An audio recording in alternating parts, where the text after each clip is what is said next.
Semua tak ingin ketinggalan momen spesial.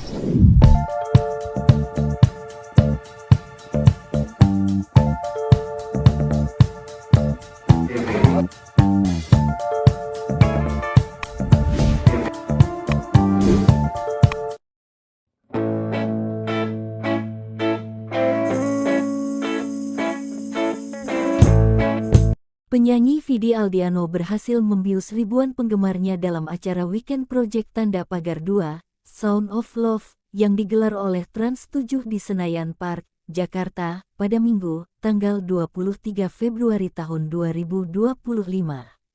Ribuan penonton menyambutnya dengan penuh antusiasme, teriakan histeris yang menggema membuat suasana semakin meriah begitu Vidi melangkah ke atas panggung. Meski para penggemar sudah hadir sejak pagi dan menunggu dengan sabar hingga malam hari, segala penantian mereka akhirnya terbayar. Bahkan, Aldi Taher turut hadir menghibur penonton, menambah keseruan acara tersebut. Acara ini juga diwarnai dengan keseruan bagi-bagi hadiah melalui tebak-tebakan pertanyaan yang semakin membuat para penggemar bersemangat. Tak hanya itu, acara Weekend Project Tanda Pagar 2, Sound of Love, juga dimeriahkan dengan berbagai pilihan kuliner yang menggugah selera.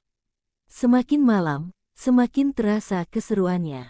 Ribuan penggemar yang sudah merasa lelah tetap bertahan di tempat mereka berdiri. Semangat mereka tak surut, semua tak ingin ketinggalan momen spesial malam itu.